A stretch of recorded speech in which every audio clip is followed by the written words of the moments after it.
There seems to be a lot of breaking news in Canadian immigration these days, and yesterday was no different. June 21st, 2024. And the breaking news is that Canadian Immigration Minister, the Honorable Mark Miller, has officially announced big changes to postgraduate work permit applications. Now, if you guys are not familiar with what a postgraduate work permit is, a PGWP, as it's affectionately called, is the work permit that is issued after an international student has completed their studies. Now, PGWP has been a very straightforward application process in the past, and the outline is very straight and as I said, clear. So if it is that you do a one-year program, it's expected typically for you to get a one-year post-graduation work permit, which would then allow you to work in Canada, get the relevant work experience that you need in order to apply for a permanent residency. If you do a two-year program, the expectancy is for you to get a three-year post-graduation work permit that would then allow you to work, get the qualifying work experience that is needed, that ultimately would significantly increase your chances of becoming a permanent resident in Canada. Now, what is the changes that was made? Now, the biggest change is that no longer are international students gonna be able to do a flagpole to get their post-graduation work permit. Again, so flagpoling, let's define what a flagpoling or what a flagpole is. That is when an applicant who's already inside of Canada goes to a US-Canadian border, go over the border into the US, and then come back into Canada, and then apply for a respective status at the Canadian border at point of entry.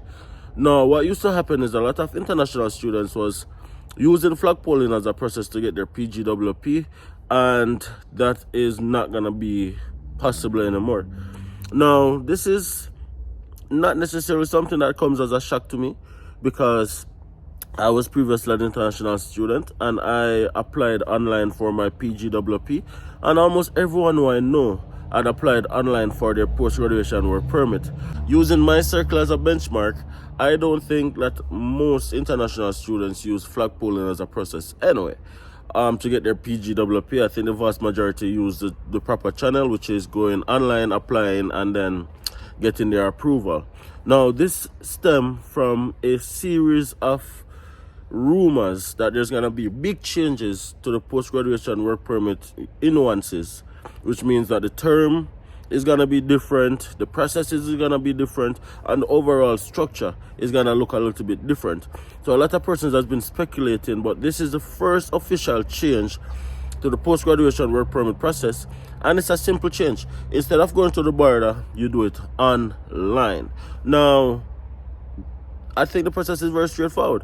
So if you do everything as though you should do it and as though it's expected to be done, I don't think you're gonna have an issue at all getting your post-graduation work permit. So not to panic, guys. There's not significant changes as to the term of the permit or anything as yet, but you know what, I'd say prepare yourself, because it's expected that big changes are coming in the future where post-graduation work permit is concerned.